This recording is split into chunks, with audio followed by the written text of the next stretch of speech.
வணக்கம். பொதுநலன் பாதுகாப்பு பேரவையினுடைய நிறுவனர் தோழர் லெனின் உங்களிடத்திலே இன்று பகிர்ந்து கொள்ளுகிற செய்தி, ஒட்டருடைய வாழ்வும் அதிலே முக்கியமான பண்பும். ஒட்டர்கள் பன்னி வளர்த்தார்கள் அப்படின்னு சொன்னால் சில பேர் உடனே சொல்லுவாங்க, ஒட்டர் போயர் பண்டி கொட்டா மக்களும் நான்கும் ஒரே சாதி மக்கள் என்று எல்லோருக்கும் தெரியும். உடனே ஒரு பேர் சொல்லுவான், எங்களுக்கு அந்த பழக்கம் இல்லை. இருக்கலாம், அது ஒன்றும் தப்பு இல்லை. ஆனால் உங்களுக்கும் பழக்கம் உண்டு, உங்களுடைய மூதாதை இருக்கு, அதை சரியாக புரிந்து கொள்ளும். 200 ஆண்டுகள் அல்லது 150 ஆண்டுகள் 100 ஆண்டுகளுக்கு முன்பு வரை உங்களுடைய மூதாதையருக்கும் அந்த பழக்கம் இருந்திருக்கும். பன்னி வளர்க்கிற முறை உங்களுக்கும் இருந்திருக்கும். அது என்ன இழிவான செயலாது? பன்னியினுடைய வரலாறு தெரியாமல், பன்னியினுடைய குணாதிசயங்கள் தெரியாமல், பன்னி இந்த தேசத்துக்கு செய்த நன்மைகள் தெரியாமல் பேசுகிற வார்த்தை அது. ஓ, பன்னிக்கு அப்படி ஒரு பெருமை இருக்கிறதோ அப்படின்னு கூட சில பேர் கேட்க தோணும். நிச்சயமாக இருக்கிறது. மகாவிஷ்ணர் எடுத்த அவதாரங்களிலே ஒரு முக்கியமான அவதாரம் வராக அவதாரம். வராகம்னா சில பேருக்கு புரியுமோ புரியாது தெரியல. பன்னி அப்படி என்பதுதான் பொருள். மகாவிஷ்ணர் எடுத்த அவதாரத்திலே ஒரு முக்கியமான அவதாரம் பன்றி. அதற்கு பேர் அவர் சொல்லுவது வராகம். அதுபோல் நாம் வைத்திருக்கிற வாகனங்களிலே, அது லாரியா இருக்கு, பஸ்ஸா இருக்கட்டும், காரா இருக்கட்டும், எடுத்துட்டு போய் எது மேல வேணா அடிக்கலாம். யார் மேல கூட அடிச்சிடலாம், குதிரை மேல அடிக்கலாம். ஆனா அது இடித்தால் அது தவறு, அதுக்குரிய விஷயங்கள் உண்டு. ஆனால் பன்னி மீது இடித்தால் மட்டும் அந்த வண்டியை நாம் வற்றுக்கொள்வதில்லை, உடனே வித்துடணும். ஏனென்றால் அது உணவு களஞ்சியம் போல். ஒரு பன்னி இறக்குமே ஆனால் அது ஒரு வம்சாவழியினுடைய உணவை பாதித்துவிடும், ஒரு வம்சாவளி முன்னேறி வருவதற்கான வாழ்வியலை தடுத்துவிடும் என்பதற்காக. அப்படின்னா வயக்காட்டில், நெல் வயக்காட்டில் அப்படி நடந்து ஓட முடியும் நம்மளால. ஏன்னா ஓடினா அந்த நெல்லெல்லாம் என்ன ஆகும், வீணா போயிடும். அதனால என்ன ஆகும், ஒரு உயிர் வாழ முடியாமல் போயிடும் என்பதற்காக தான் வயக்காடுகளிலே நெல் விளைத்திருக்கிற அந்த வயல்களிலே நம்ம இறங்கி ஓடக்கூடாது. அதே போல்தான் பன்னி. ஒரு பன்னி அடித்தால் அது வளர்ச்சி வீரத்தை பார்த்தீங்கன்னா, ஒரு பன்னி 10 குட்டி போடும், அந்த 10 குட்டி 100 குட்டியாக மாறும். அது ஒரு வம்சாவளியை பாதுகாக்கும். அதை அடிச்சிடக்கூடாது, அது இறந்துடக்கூடாது. அது உணவுக்காக மட்டுமே பயன்படுத்தணும். மீதி நேரத்தில் அது உயிர் போயிடக்கூடாது என்கிற பழக்கத்திற்காக தான் வண்டியை எடுத்து நம்ம அதுக்கு மேலே இடிச்சா பயம். பன்னி வந்தா ஐயோ அப்படின்னு பயந்து ஓரக்கட்டி நிறுத்தணும் அப்படின்னு சொன்ன செய்தி தான் அதை தவிர அது வேறு ஒரு செய்தி இல்லை. அதில் ஏதோ சம்பிரதாயங்கள் இருக்குங்கிறது நம்புவது அது வேறு. ஆனா உண்மையான காரணம் இதுதான்.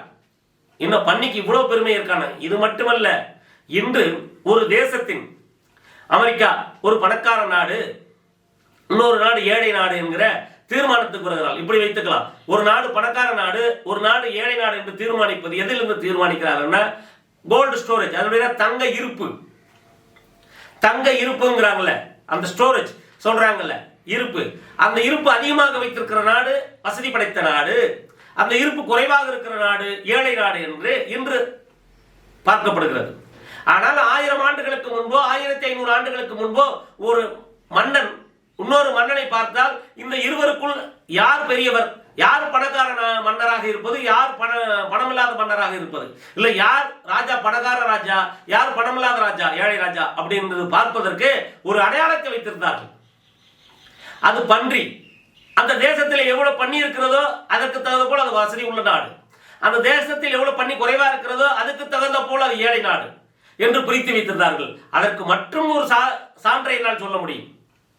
நம் மூதாதையர்கள் காசு என்கிற அந்த வருகிற போதே வராகம் என்கிறதான் பொருள் வந்ததே தவிர காசு என்று சொல்லல.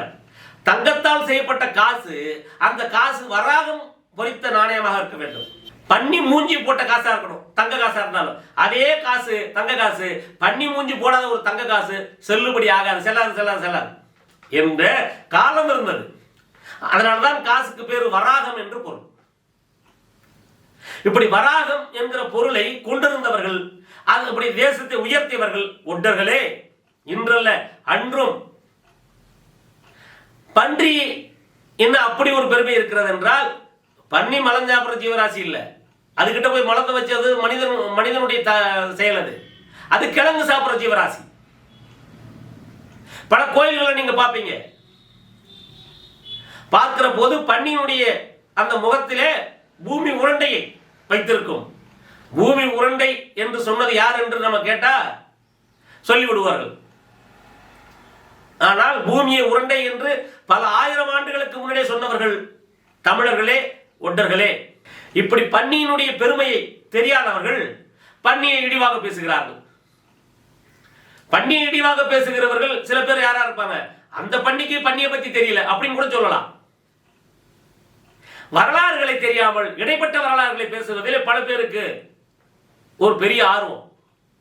ஆழம் தெரியாமல் அகலம் தெரியாமல் பேசுவது என்பது ஒரு பழக்கமாக கேட்டால் நாங்களாம் ஆய்வாளர்கள் என்று சொல்லக்கூடியவர்கள் இருக்கிறார்கள். ஒரு தேசத்தினுடைய உயர்வை பன்னியை வைத்துதான் அன்று கணக்கிட்டார்கள் என்பது உண்மை. பன்னி வளர்த்தவர்கள், பன்னியை தொழிலாக வளர்ப்பது தொழிலாக கொண்டிருந்தவர்கள் ஒட்டர்களே அன்று. நம்மளை இழிவு என்று சொல்லி, பன்னியை இழிவு என்று சொல்லி, பன்னியை வளர்ப்பவன் இழிவு என்று சொல்லி ஒட்டனுடைய வாழ்வை பின்னுக்கு தள்ளியவர்கள் யார்? ஒட்டன் இந்தியாவிலே மிக உயர்ந்த இடத்தில் இருக்கிறான். ஒட்டன் இந்தியாவிலே மிக எல்லா இடங்களிலும் உயர்ந்த இடத்தில் இருக்கிறான், உயர்வான அறிவு கொண்டிருக்கிறான் என்று திட்டமிட்டு சதி செய்து கீழே தள்ளியவன் யார்? அவன்தான் பார்ப்பனன், அவன்தான் பிராமணன். நம்முடைய அறிவுகளை பிடுங்கிக் கொண்டு நம்முடைய நிம்மதியை, நம்முடைய அறிவான குடும்பங்களை, அழகான குடும்பங்களுடைய அறிவாற்றலை பிடுங்கிக் கொண்டான். எப்படி சொல்லுகிறேன் என்றால் மற்றொரு செய்தியை சொல்ல முடியும். 5000 ஆண்டுகளுக்கு முன்னாடி நம்முடைய உறவுகள் இன்று வரை அது இருக்கிறது. ஒரு பார்த்தவுடன் அது ஒட்டர் என்று சொன்னாலும், போயர் என்று சொன்னாலும், பண்டி என்று சொன்னாலும், குட்டா என்று சொன்னாலும், இல்லை நம்முடைய வேறு எந்த பெயர்களில் சொன்னாலும் பார்த்த உடனே குலம் கேட்பான். அப்ப நீ இன்று முதல் எனக்கு மாமான். யாரையோட எங்கேயோ இருப்பான். அவன் இந்தியாவிலே மகாராஷ்டிராவில் இருக்கிறான். அவனுக்கு இவனுக்கும் சம்பந்தம் இல்லை. அவன் 1000 ஆண்டுகளுக்கு மேல் அங்கே வாழ்கிறான். அவன் பரம்பரை அங்கே வாழ்கிறது, இவன் பரம்பரை தமிழகத்திலே வாழ்கிறது. ஆனால் சந்தித்துக் கொள்ளுகிற போது முதலில் கேட்பது உன் குலம் என்ன என்று கேட்கிறார்கள். அவன் உன் குலத்தை சொன்னோன்னே நீ மாமா. அதே போல் ஒருத்தர் கேட்டோன்னா நீ அண்ணன் தம்பி அப்படின்னு சொல்லுகிற முறை. அப்படின்னா எந்த ஆண்டு ஆனாலும், எத்தனை 5000 ஆண்டுகள் ஆனாலும், 10,000 ஆனாலும் தங்கை முறையை திருமணம் செய்து கொள்ள கூடாது என்பதற்காக ஒரு முறையை வகுத்தவன் ஒட்டனுடைய வாழ்க்கை முறை. இப்படி பெருமைகள் அல்லது அது பெருமைகளே அல்ல, அது சரியான வாழ்வியல் முறை, அது நேர்மையான ஒரு வாழ்வியல் முறையை கொண்டிருக்கிறவர்கள். நம் முறைகளை முதலில் நாமே தெரிந்து கொள்ள வேண்டும். நன்றி, வணக்கம்.